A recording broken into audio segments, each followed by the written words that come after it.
नमस्कार, मैं हूं आशुतोष और आप देख रहे हैं सत्यहिंदी.com। सत्यहिंदी.com के खास कार्यक्रम श्रवणगढ़ की खरी खरी में आपका स्वागत है।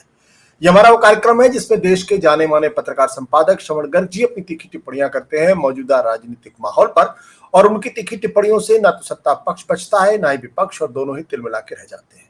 आज फिर हम मुखातिब होंगे श्रवणगढ़ जी से और जानने की कोशिश करेंगे कि आज किस मसले पर वो अपना रुख स्पष्ट करते हैं। वैसे मेरा मानना यह है कि प्रधानमंत्री नरेंद्र मोदी ने जिस तरीके से करगिल दिवस के मौके पर विपक्ष पर हमले किए, जिस तरीके से पाकिस्तान को एक बार फिर भारतीय राजनीति के विमर्श के केंद्र में लाने की कोशिश की है, और जिस तरीके से अग्निपथ पर एक बार फिर से अपना पक्ष रखने की कोशिश की और विपक्ष को उसके लिए भ्रम फैलाने के लिए जिम्मेदार ठहराया है, उस पर जानेंगे कि दरअसल श्रवण जी की राय क्या है। दरअसल 2024 के पहले से ही नरेंद्र मोदी लगातार राष्ट्रवाद की पताका फहराने की कोशिश कर रहे हैं और उसमें हिंदुत्व का तड़का लगाते हैं, और इन दोनों बातों को एक साथ मिलाकर वो विपक्ष को साबित करते हैं कि विपक्ष देश के खिलाफ काम कर रहा है। देश के अंदर सेना, सीमा और पाकिस्तान, इन तीनों के मसले पर भ्रम फैलाने की कोशिश कर रहा है। साथ ही साथ वो ये भी कहने की कोशिश करते हैं कि दरअसल कहीं ना कहीं जब भी इस देश के अंदर विपक्ष को कुछ कामयाबी हासिल होती है तो खुशियां पाकिस्तान में मनाई जाती है। ये जो पाकिस्तान परस्ती का जो टैग है, जो राष्ट्रवाद का तड़का लगाने की कोशिश है, जो हिंदुत्व के बहाने पूरे समूचे विपक्ष को एक तरीके से घेरने का जो प्रयास है, नए सिरे से खड़ा करने की प्रधानमंत्री की कोशिश क्या कहानी कहता है, दरअसल जानेंगे खुद श्रवण जी से। श्रवण जी, आपकी क्या राय है इस पूरे मसले पे? देखिए, बहुत मैं एक ऐसा संवेदनशील विषय बन गया है जो जिसको लार्जली इग्नोर कर दिया गया है।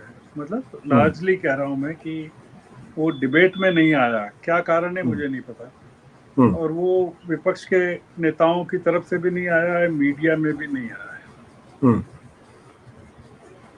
प्रधानमंत्री कारगिल दिवस पर कल द्रास में थे, कारगिल के द्रास में थे, और वहाँ श्रद्धांजलि अर्पित करने के बाद उन्होंने भाषण दिया, संबोधित किया, हमारे जवानों को भी किया, देश को भी किया। उन्होंने दो तीन चीजें जो कही वो थोड़ा सा मुझे आश्चर्य लगा कि मतलब प्रधानमंत्री कह रहे हैं तो कुछ उद्देश्य होना चाहिए जी, और उसके लिए उन्होंने कारगिल विजय दिवस क्यों चुना होगा। मतलब कोई ऑकेजन नहीं है। जब संसद चल रही है और अभी चलना है 12 अगस्त तक, इतनी धुआंधार बहस हो रही है, सरकार को घेरा जा रहा है, प्रधानमंत्री को घेरा जा रहा है, उसे में प्रधानमंत्री द्रास में जाके एक दो तीन चीजें ऐसी कहते हैं जो आई कैचिंग है। जी, अग्निपथ को लेकर इतनी कंट्रोवर्सी चल रही है, राहुल गांधी ने उसको मुद्दा बना रखा है। पूर्व जो सेनाध्यक्ष हैं नरवणे, उनकी जो किताब है वो कथित तौर पर इसीलिए रिलीज नहीं होने दी जा रही कि उसमें अग्निपथ को लेकर उन्होंने जो कहा है वो काफी कंट्रोवर्शियल है। इन तमाम चीजों के बीच प्रधानमंत्री अग्निपथ के बारे में जो बात रखते हैं उसके लिए जगह वो पार्लियामेंट को नहीं चुनते हैं, वो द्रास को चुनते हैं, और जो कहते हैं, जो अपनी बात कहते हैं या सुनाते हैं, वो भी सैनिकों को सुनाते हैं, मतलब जो आर्मी के रेगुलर सैनिक हैं। अब देखिए उन्होंने क्या कहा। उन्होंने दो बातें कही, बहुत इंपॉर्टेंट है जी। एक तो यह कि अग्निपथ का उद्देश्य सेनाओं को युवा और हरदम युद्ध के लिए तैयार रखना है। अब गौर कीजिए, अब हरदम युद्ध के लिए तैयार रखना है तो देश को बताना चाहिए कि किसके साथ युद्ध करना चाहता है भारत और किसके लिए तैयार रहना चाहिए।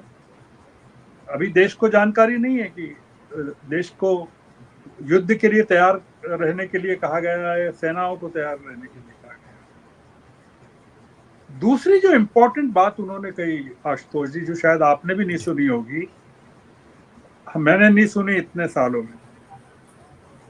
और कारगिल की लड़ाई जो हुई वो हमारे बहादुर सैनिकों ने जिस तरह से लड़ी, बलिदान दिया, आप प्रधानमंत्री वहां जाकर ये बात कह रहे हैं। प्रधानमंत्री ने कहा कि भारतीय सेना की औसत आयु, average age, global average age से अधिक होना चिंता का विषय है। You can not believe it.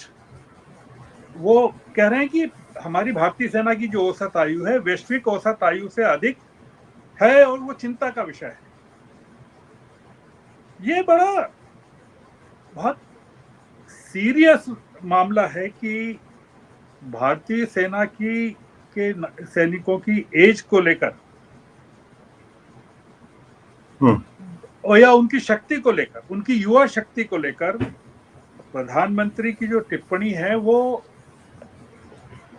It calls for very serious discussion. क्योंकि भारत की जो फौज है, उसकी जो ताकत है, उसकी दुनिया भर में चर्चा होती है जी। अब प्रधानमंत्री ने क्या कहा वो जरा आप ध्यान से सुनिए। अग्निपथ का लक्ष्य सेनाओं को युवा बनाना है। अग्निपथ का लक्ष्य सेनाओं के लिए निरंतर योग्य बनाकर रखना है। अग्निपथ का लक्ष्य सेनाओं को के लिए निरंतर योग्य बनाकर रखना है। दुर्भाग्य से राष्ट्रीय सुरक्षा से जुड़े इतने संवेदनशील विषय को कुछ लोगों ने राजनीति का विषय बना लिया है। अब ये देश का प्रधानमंत्री कह रहा है, वो दो चीजें कह रहा है जो इम्पोर्टेंट है। वो ये कह रहे हैं कि अग्निपथ का उद्देश्य क्या है वो डिफाइन कर रहे हैं वहां जाकर द्रास में, कि इसका उद्देश्य भारतीय सेनाओं को युवा बनाकर रखना है। और दूसरा वो कह रहे हैं जो ग्लोबल जो एवरेज है एज का भारतीय सेनाओं का, वो चिंता का विषय है। आपने शायद पहली बार सुना होगा ये कि ये एक ऐसा मुद्दा प्रधानमंत्री ने उठाया है जो एक और बात कही उन्होंने, जो वो पाकिस्तान का जो ऑब्सेशन है, जो राष्ट्रवाद। मतलब सवाल ये है कि भारत में राजनीति पूरी, जो केंद्र की राजनीति है वो पाकिस्तान पर चलती है और बीजेपी के राज्यों की जो राजनीति है वो मुसलमानों के दम पर चलती है। ये है मुद्दा जी। कि भाई मोदी जी को सत्ता में आना है तो पाकिस्तान को बीच में लाना जरूरी है, और योगी जी को लाना है तो मुजफ्फरनगर लाना जरूरी है। अब पाकिस्तान के लिए कहते हैं वो कि उसे आतंकवाद और छद्म युद्ध के लिए जिम्मेदार ठहराते हैं और कहते हैं कि आतंकवाद का पूरी ताकत से मुकाबला किया जाएगा, जवाब दिया जाएगा। अब प्रधानमंत्री द्रास में किन किन मुद्दों पर बोलते हैं ये समझने की बात है। वो आर्टिकल 370 के बारे में वहां के सैनिकों के सामने या उनके परिवारों के सामने और लोगों के सामने बोलते हैं। आर्टिकल 370 को 5 साल हो जाएंगे, इसके बारे में बताते हैं। वो जम्मू कश्मीर, लेह का, लद्दाख का जो डेवलपमेंट किया गया है इन तमाम सालों में, उसके बारे में बताते हैं। और पूरा फोकस उनका लद्दाख में क्या क्या किया गया, कितना विकास हो गया, श्रीनगर का कितना विकास हो गया, उसका बताते हैं कि G20 की जो बैठकें हुई इस दौरान श्रीनगर में, उसका बताते हैं। और ये बताते हैं कि डिफेंस सेक्टर में जो रिफॉर्म्स वो करना चाहती है सरकार, जिसमें अग्निपथ भी है और फाइटर प्लेन्स भी हैं, उसका जो विपक्ष किस तरह से विरोध कर रहा है, मतलब सरकार के खिलाफ या देश के हितों के खिलाफ काम कर रहा है विपक्ष। ये प्रधानमंत्री हमारे वहाँ लद्दाख में, ये द्रास में जाकर, कारगिल में जाकर इस तरह की बात करते हैं। जो मुद्दा उठता है, जो हमारी हम जो दो तीन चीजें उठाना चाहते हैं इस बहस में कि क्या भारतीय सैनिकों की औसत आयु ग्लोबल एवरेज से ज्यादा है, यह हम सबकी चिंता बढ़ा रहा है कहना सैनिकों को, हम्म उसका इम्प्लीकेशन क्या हो सकता है? ये बात डिफेंस मिनिस्टर ने कभी कही क्या, या डिफेंस के तीनों जो सेनाओं के अध्यक्ष हैं उन्होंने कभी कही क्या, या तीनों सेनाओं के भी जो प्रमुख रहे हैं उन्होंने कभी कही क्या? और 1947 के बाद से हमारी भारतीय सेना ने इतनी लड़ाइयाँ लड़ी, विदेशों में भी जाकर सेवाएं दी, यूएन पीस कीपिंग फोर्स में भी हमारे सैनिक गए, और अभी भी सैनिकों की जो भर्ती हो रही है, तो क्या ग्लोबल एवरेज से ज्यादा है? इस चीज का संबंध किस चीज से वो बताना चाहते हैं प्रधानमंत्री, और उसके लिए उसको सैनिकों के बीच में या सैन्य अधिकारियों के बीच में कहकर वो किस तरह की बात को कन्वे करना चाहते हैं और उसका क्या इम्प्लीकेशन हो सकता है? जी। दूसरा ये कि अग्निपथ को लेकर इतनी बहस चल रही है। आपने देखा होगा कि राष्ट्रपति के अभिभाषण पर जो बहस हुई उसमें भी इस मुद्दे को उठाया गया, और अभी भी लगातार ये मुद्दा चल रहा है। आप अगर देखें कि जो प्रणीति शिंदे ने जो लोकसभा में कहा कंगना रनौत के बारे में के टिप्पणी पर जो कहा, तमाम चीजें हो रही हैं, संसद चल रही है, उसके बाद प्रधानमंत्री अग्निपथ की उपयोगिता को वो द्रास में जाकर कहते हैं। हम्म इसको क्या मतलब, क्या समझा जाए? मतलब इसके क्या इम्प्लीकेशंस हो सकते हैं? क्या उनको कहना चाहिए? प्रधानमंत्री कई बार कर चुके हैं कि विदेशी धरती पर जाकर विपक्ष की आलोचना करते रहे, बिल्कुल कई तरह से करते रहे हैं। मतलब राजीव गांधी की तो बहुत मखौल उड़ाई थी उन्होंने जर्मनी में, वो जो उनका कहना था कि वो रुपया ऊपर से चलता है तो कितना नीचे पहुंचता है उसकी। तो हम जो अपनी बात को संक्षेप में आज करना चाहते हैं वो ये कहना जी। चाहते हैं कि क्या विपक्ष जो है इस तरह से आक्रामक रवैया अपनाए हुए है पार्लियामेंट में, और हम देख रहे हैं कि आपने देखा कि बजट को लेकर जिस तरह की बहस चल रही है अभी, और लोग बोल रहे हैं, और निर्मला सीतारमन को अपना बचाव गोदी मीडिया के इंटरव्यूज के जरिए करना पड़ रहा है, और प्रधानमंत्री उसके बारे में कुछ बचाव में बोल नहीं पा रहे हैं, मंत्री नहीं बोल पा रहे हैं। क्या विपक्ष प्रधानमंत्री के द्रास में दिए गए इन दो प्रमुख मुद्दों, तीन मुद्दों बल्कि, कि जो भारतीय सैनिकों की ग्लोबल एज जो है ग्लोबल एवरेज से ज्यादा है, इसके बारे में, क्योंकि हमारी यहाँ सेना की जो ताकत है, तीनों सेनाओं की बहुत काफी विशाल ताकत है, मतलब चीन के बाद शायद सबसे बड़ी सेना हमारी होना चाहिए, उसके बारे में पीएम से पूछा जाए।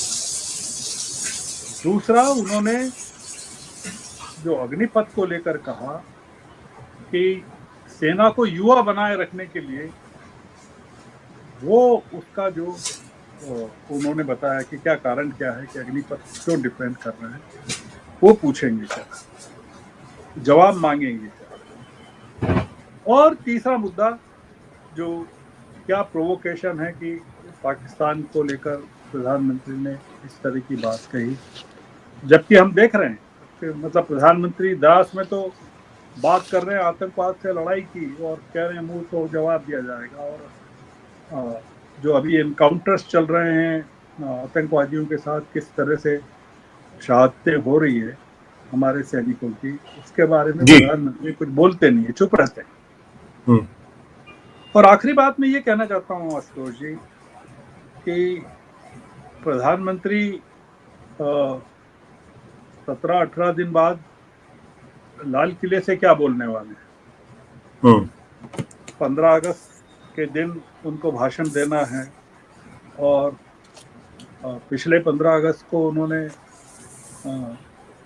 बहुत ही हुंकार के साथ और गर्व के साथ, ललकार के साथ कहा था कि वो तीसरी बार भी चुनकर आएंगे और लाल किले की प्राचीर से भाषण देंगे और झंडा फहराएंगे। उनका जो शब्द था कि वो चुनकर आएंगे और झंडा फहराएंगे, तो वो ये तो तय हो गया कि वो झंडा फहराने वाले हैं और चुनकर भी आ गए हैं। अब देश ये जानना चाहेगा कि जिस तरह से चुनकर आए हैं प्रधानमंत्री,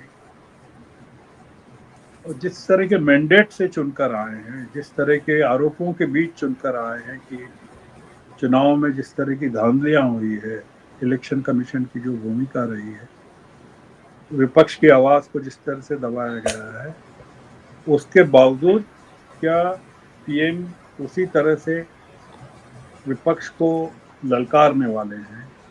क्या रिकंसिलिएशन, या वो जो कहते हैं कि सबका साथ सबका विकास, या माइनॉरिटीज को जिस तरह से मार्जिनलाइज किया जा रहा है, उसके बारे में भी लाल किले से कुछ बोलेंगे। और ये अग्निपथ को लेकर जो उन्होंने कहा है द्रास में, ये बहुत मेरे ख्याल से तो विपक्ष के लिए एक बड़ी चुनौती है कि वो संसद में इसका जवाब कैसे देता है विपक्ष, और सरकार को किस तरह से कटघरे में खड़ा करता है। आज के लिए आशुतोष जी चर्चा का जी। समापन इसी नोट के साथ। जी, thank you sir, thank you. Thank you, thank you.